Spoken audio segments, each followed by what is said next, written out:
بسم اللہ الرحمن الرحیم۔ السلام علیکم ورحمۃ اللہ تعالی وبرکاتہ۔ میں لے کر حاضر ہوا ہوں حضرت مولانا قاری محمد حنیف ملتانی رحمۃ اللہ علیہ کا بیان، جس بیان کا عنوان ہے اچھا وقت آنے کی پاک نشانیاں۔ دوستو چلے آئیے، میں آپ کا زیادہ وقت نہ لیتے ہوئے میں آپ کو لے کر چلتا ہوں بیان کی طرف۔ سبھی حضرات بیان یہ اللہ والے جو ہوتے ہیں آدمی کے اندر کو ٹھیک کرتے ہیں۔ جیسے ڈاکٹر کہتا ہے کہ اگر بلڈ پریشر کے مریض ہو تو نمک نہ کھاؤ، شوگر کے مریض ہو تو میٹھا نہ کھاؤ، باقی کے مریض ہو تو آلو نہ کھاؤ۔ اللہ والا کہتا ہے اگر تمہارے اندر شرک کی بیماری ہے تو خدا کے دروازے کے سوا کہیں نہ جاؤ۔ سبحان اللہ۔ اللہ والے اندر کا علاج کرتے ہیں، روحانی علاج کرتے ہیں، اس بیماری کا علاج کرتے ہیں جو قبر میں کام آئے گی۔ جب اللہ والوں کی مجلس میں بیٹھو گے تو وہ تمہیں یہ بتائیں گے کہ نبی کی سنتوں کے پھول چھوڑ کر بدعت کے کانٹوں کی طرف نہ جاؤ۔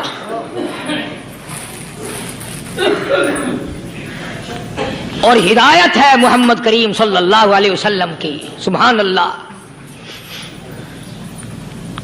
وہ جوان کتنا خوش نصیب ہوگا جو حضور کے ساتھ سواری پہ سوار ہے۔ اللہ اکبر۔ سیدنا معاذ بن جبل رضی اللہ تعالیٰ عنہ کی ذات اقدس ہے، جس سواری پہ محمد عربی صلی اللہ تعالی علیہ وسلم سوار ہیں، اسی سواری پہ صحابی بھی سوار ہے، آپ کے پیچھے سوار ہے۔ آپ نے 3 مرتبہ ارشاد فرمایا یا معاذ۔ وہ کتنا مقدروں والا جوان ہوگا جس کا نام آقا کے پیارے پیارے منہ سے نکلا۔ فرمایا یا معاذ، او معاذ، عرض کیا لبیک و سعدیک، میرے آقا میں حاضر ہوں، میں غلامی میں حاضر ہوں۔ کچھ نہیں فرمایا، پھر دوسری مرتبہ ارشاد ہوا یا معاذ، عرض کیا لبیک و سعدیک، کالی کملی والے میں تیری خدمت میں حاضر ہوں، میں غلامی میں حاضر ہوں۔ ماشاءاللہ۔ تیسری مرتبہ پھر فرمایا یا معاذ۔ سمجھے آپ، یہ تو حضور کو پتا تھا کہ میری آواز اس نے پہلی دفعہ میں ہی سن لی، پکار رہا ہے میں حاضر ہوں۔ 3 مرتبہ آواز اس لیے دی، یعنی میں جو تجھے بتانا چاہتا ہوں وہ بڑی اہم بات ہے، توجہ کر،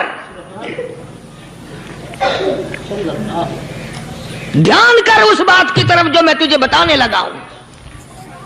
تیسری مرتبہ ارشاد ہوا یا معاذ، ماشاءاللہ۔ عرض کیا لبیک و سعدیک، میرے آقا میں حاضر ہوں، غلامی میں حاضر ہوں۔ ارشاد فرمایا یا معاذ لا تشرک باللہ،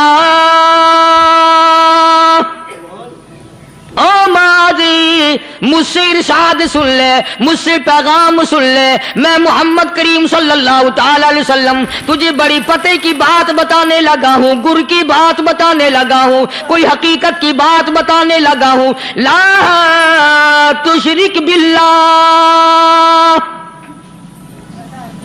او میرے جوان، میرے صحابی، او معاذ، اللہ کی ذات میں، اللہ کی صفات میں کسی کو شریک نہ ٹھہرانا۔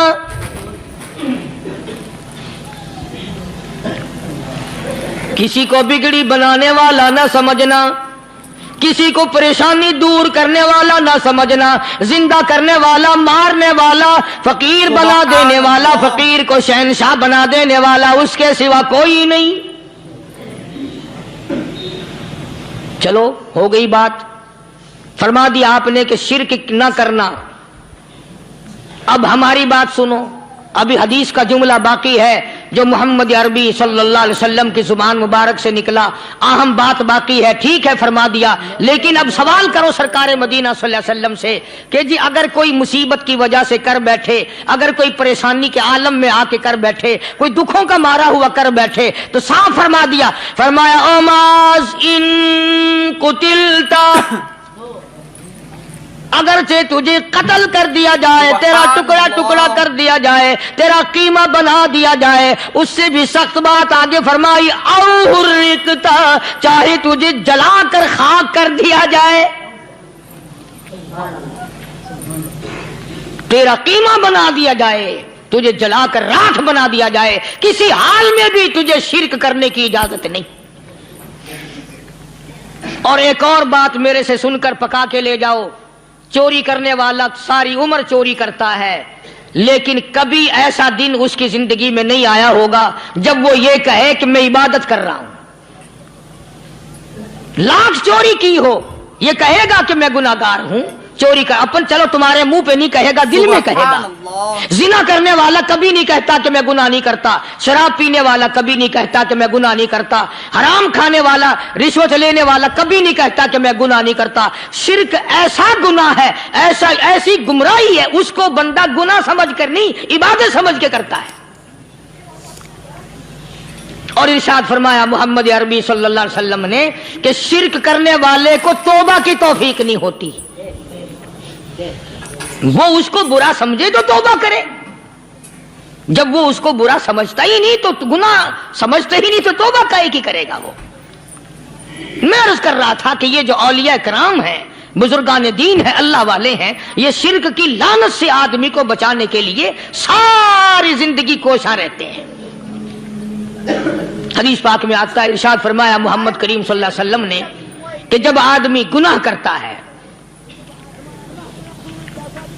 فرمایا ان فی الجسد لمضغۃ اذا صلحت صلح الجسد كله واذا فسدت فسد الجسد كله الا وهي القلب، او كما قال النبي صلی اللہ علیہ وسلم۔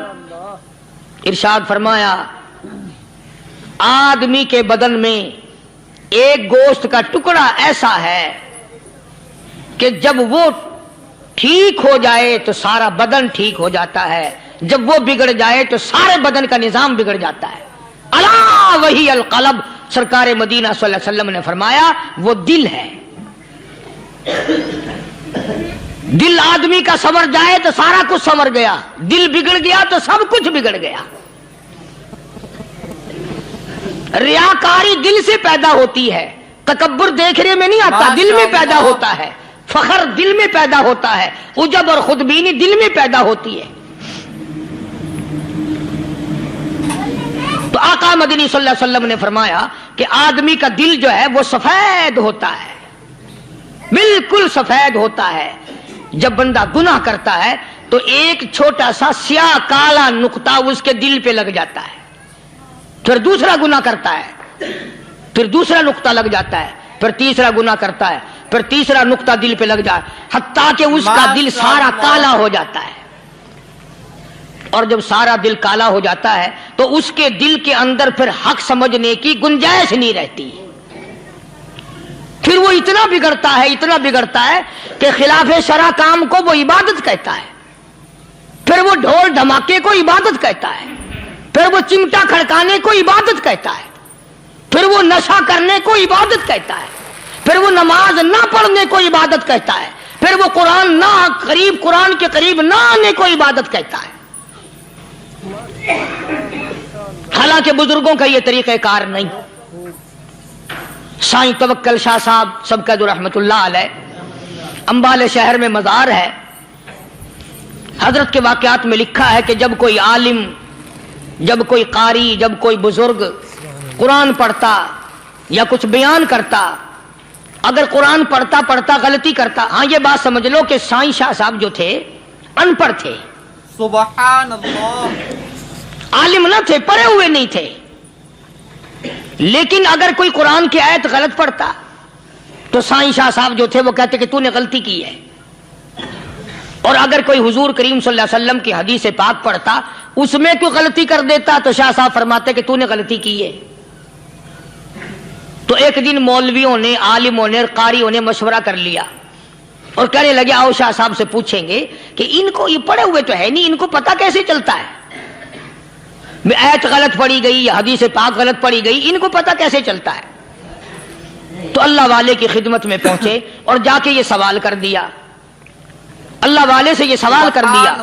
آپ سب سبحان اللہ کہو تو میں آگے جواب بتاؤں. اللہ اکبر اللہ اکبر. کیا شان ہے اللہ والوں کی. فرمایا تم نہیں جانتے جب کوئی قاری قرآن صحیح پڑھتا ہے, عالم حدیث پاک صحیح بیان کرتا ہے, میں دیکھتا ہوں میری آنکھوں کو نظر آتا ہے اس کے سر سے لے کر آسمان تک نوری فرشتوں کی قطار بند جاتی ہے. اور جب وہ غلطی کرتا ہے تو وہ قطار ساری رخصت ہو جاتی ہے, وہ قطار ساری چھٹی کر جاتی ہے. میں سمجھ جاتا ہوں کہ کوئی غلطی ہوئی ہے. یہ ہے اللہ والوں کی باتیں جو ہم لوگوں کے کام آنے والی ہیں, جو ہمارے سوچ و بچار کی ہیں, جو ہمارے کرنے کی ہیں. کہ کتنے کتنے دن ان حضرات کو فاقے کرنے پڑے, مصیبت جھیلنی پڑی, پریشانی اٹھانی پڑی تو پرواہ ہی نہیں کرتے تھے. مخلوق سے سوال کرنا ان حضرات کے یہاں بہت بری بات تھی. بلکہ نفحۃ الیمن ایک عربی کورس کی کتاب ہے, درس میں پڑھائی جاتی ہے عربی مدرسوں میں. ہم نے جب سبق پڑھتے تھے تو ایک واقعہ پڑھا تھا کہ کسی پہاڑ کی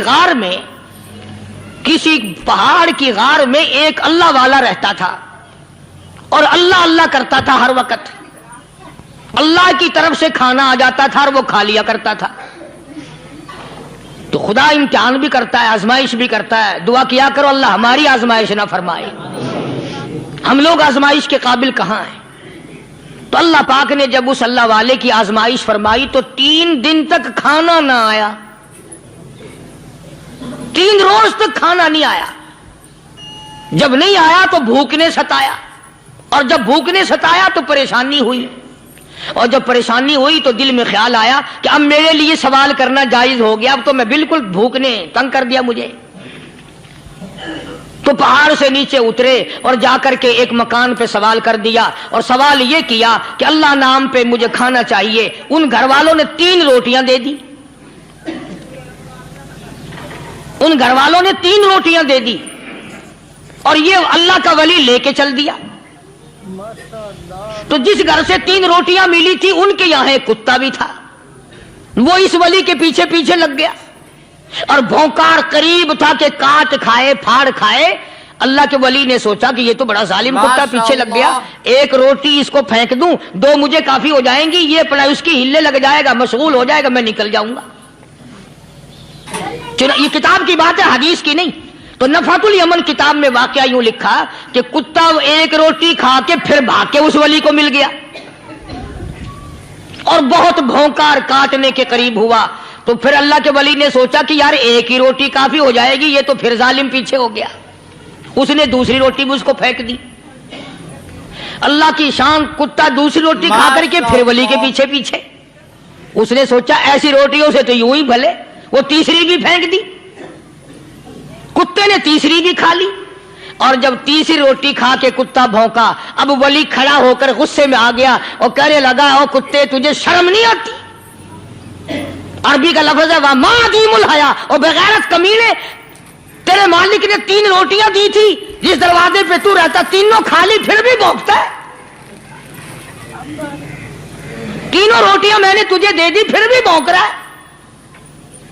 تو یوں لکھا اس کتاب میں کہ اللہ پاک نے کتے کو بھی زبان دی, اور وہ یہ کہنے لگا کہ ولی صاحب ذرا ٹھہرو, خود فیصلہ کرو, تم بے غیرت ہو یا میں بے غیرت ہوں. فیصلہ جناب کریں, میں کتا ہوں, آپ ولی ہیں, جنت کے کھانے کھائے, ارے 3 دن نہ ملا تو آدمی کے دروازے پہ آ کے ماتھا گھسایا, جھولی پھیلائی, بھیک مانگی, مجھ سے قسم لے لو میں کتا ہوں, کئی مرتبہ 8 دن ٹکڑا نہیں ملتا, قسم لے لو اس دروازے کے سوا کبھی کسی دوسرے دروازے پہ نہیں گیا میں.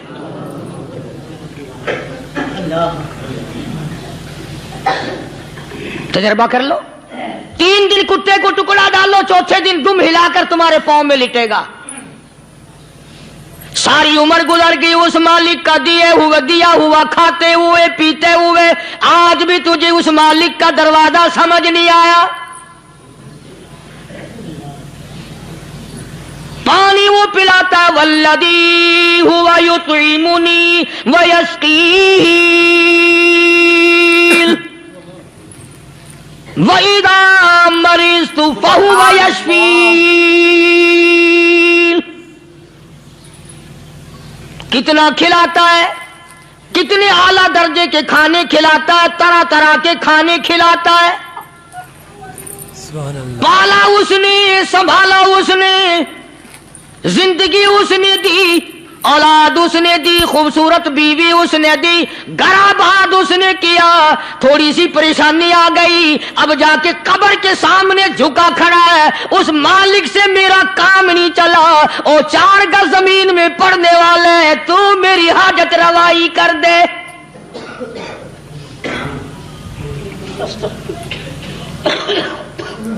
سبحان اللہ. کون سے ولی نے یہ تعلیم دی، کون سے ولی نے یہ ترغیب دی؟ خواجہ قطب الدین بختیار کاکی رحمت اللہ علیہ، بابا فرید الدین شکر گنج رحمت اللہ علیہ کا پیر ہے. اتنے اللہ والے لوگ تھے، اتنے اللہ والے لوگ تھے. خواجہ قطب الدین بختیار کاکی رحمت اللہ علیہ کا آخری وقت دلی شہر میں آ گیا. نہ دولت تھی، نہ کوٹھی تھی، نہ بنگلہ تھا، فقیری. ہائے ہائے، عجیب بادشاہت ہوتی ہے ان لوگوں کی.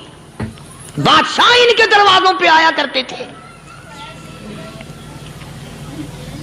خواجہ ابو الحسن خرقانی رحمت اللہ علیہ بزرگ گزرے ہیں.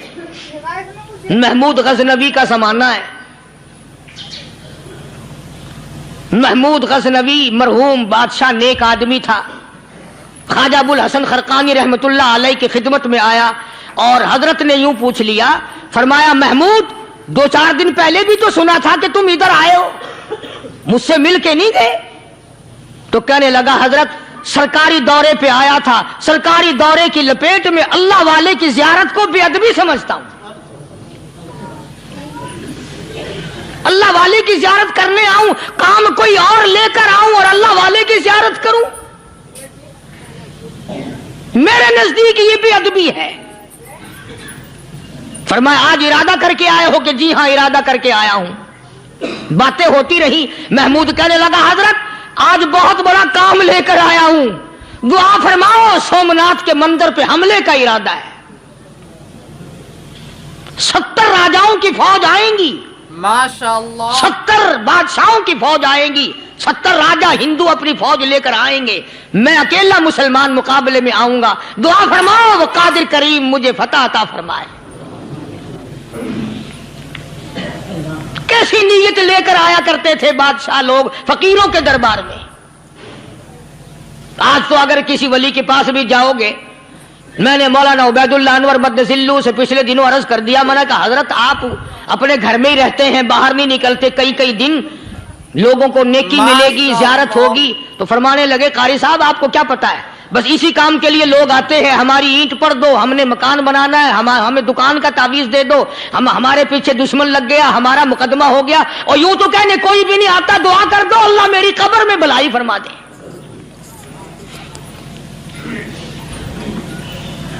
تو محمود غزنوی نے خواجہ ابو الحسن خرقانی سے درخواست کی کہ آپ دعا فرمائیں.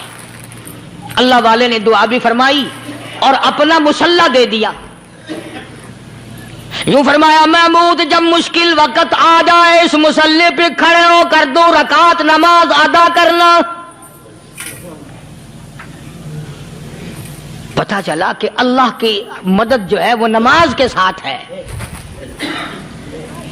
میں تمہیں بھی بتاتا ہوں، ولی تو میں نہیں. جب بھی کوئی پریشانی آئے، جب بھی کوئی تکلیف آئے، فرمایا استعینوا بالصبر والصلاۃ. نماز پڑھو انشاءاللہ آسانی ہوگی. صبر کر، نماز پڑھ. ان اللہ مع الصابرین،